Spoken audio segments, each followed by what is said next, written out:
All right. All right, before we designed this new saw, basically we started from scratch. We didn't take an old design and improved it.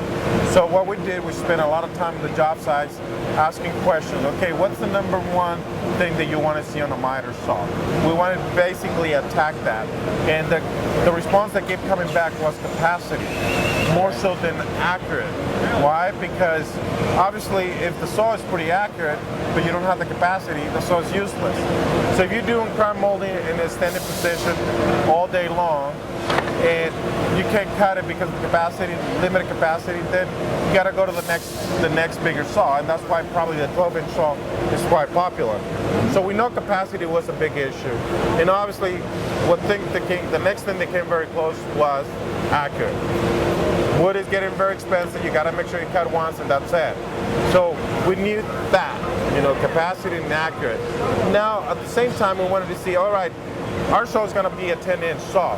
What's the most popular saw out there? A 12-inch. So that was going to be our target. Let's see if we could build something with a 10-inch saw that can meet a 12-inch capacity. So the first thing we did, what's the biggest capacity the 12-inch saw could cut? Okay. 6 5/8. Let's see if we can design a saw that can cut that crown molding capacity. What is the typical 10-inch saw? What's its capacity? It's about 4.5 to 5 1/4. Okay. At the most.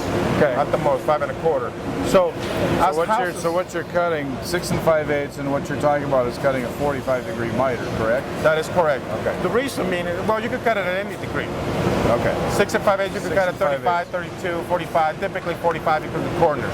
Okay. But another thing too was, all right, we understand that blades are more expensive in a 12-inch than a 10-inch. 10-inch are more accurate because of less deflection. Let's run out. So now we got to work, and the first thing we did was we created a system that has a triple gear system here that allows us to lower the blade slightly longer than your typical miter saw. Okay.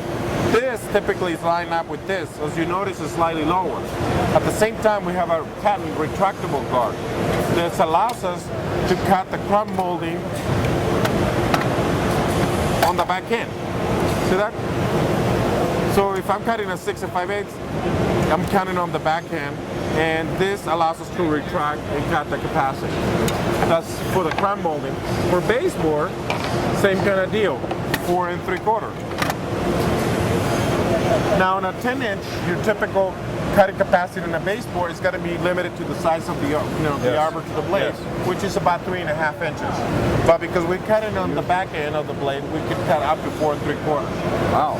So that's why no other 10-inch saw right now can cut that. So did you have to change the technology of the teeth to be using that part of the blade? No.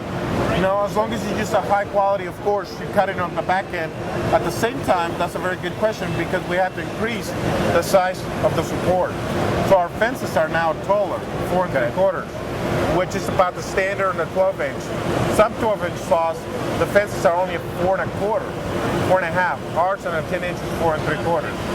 So that's, we saw that we could resolve that issue of capacity. Now, how do we make a saw more accurate?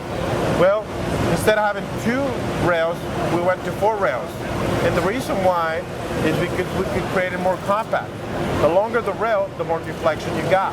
Okay. So, as you notice here, the longest part from support to support is 6 1/2 inches versus 9 inches on your typical 10-inch or even 12-inch. In this case, at the same time, you save space on the back, which is critical for a lot of people. Sure. Another thing is unique to this saw. To make it more accurate, we put 6 linear bearings instead of our previous model 4. Okay. 6. Typically, our competitors have either 2 or 1. Okay. What does that mean? Tighter tolerances. Yep. In the last slide, the move is much nicer. Nice. On the fence, now the upper fence moved like any other saw. Mm-hmm. But now what we did is the bottom fence also moves. What that means is when you're doing 45s and you're cutting very small pieces of wood like the quarter round molding, that sucker, if you don't have a sacrifice piece or a jig, it's gonna fly out. It's gonna splint. In this case, now you got comes support. right back. It gives you support virtually up to the blade. Yes. Yes. By being able to move forward for those. Yeah. Typically on an old saw, this would be over here. Right. Right. No support, so you have to sacrifice you'd be speed. in no man's land. That's right. What tell us a little bit about the bevel mechanism? How easy is it to adjust, very good for question. making bevel cuts? Let's remove the fence. Let's say you want to do a 52 now, and you could actually just unlock it from the back. That's another thing that no other 10-inch could do. Go all the way to 52 and do a 10-degree. Wow. Our fences, the way we design our fences, is so that way they don't block, they don't hit the, any mechanism on the arm. You could do 52 to the left, or 60 to the right, 45 left or right. Wow. Now you notice our scales are black, including here. Yep. The reason being is because a lot of these saws are used in the job site. And the sun, a lot of times, is hitting right on it. It's all metal. It's all metal. Tough to see. It's hard to see. We painted it black. All the things that we added for performance was the handles. Look at how big the handles are. And you could adjust them anywhere. To the right, to the center, or to the left. So when you're playing with the fences, it's a lot easier to loosen them up. It's a one-hand job. Yeah, fairly easy. You don't have to look for the knob and see what position you're in. 1/4 of a turn and you're set.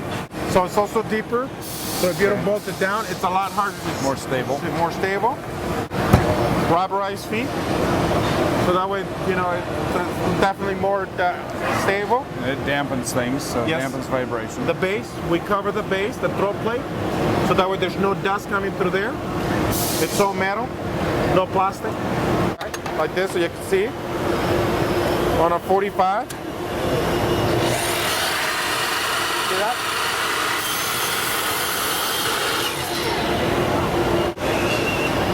You got a laser built in. The laser could be adjusted to the left and right. So again, on the back edge, you see that retractable cover. Clean it up. 6 5/8. So that's what makes it really unique.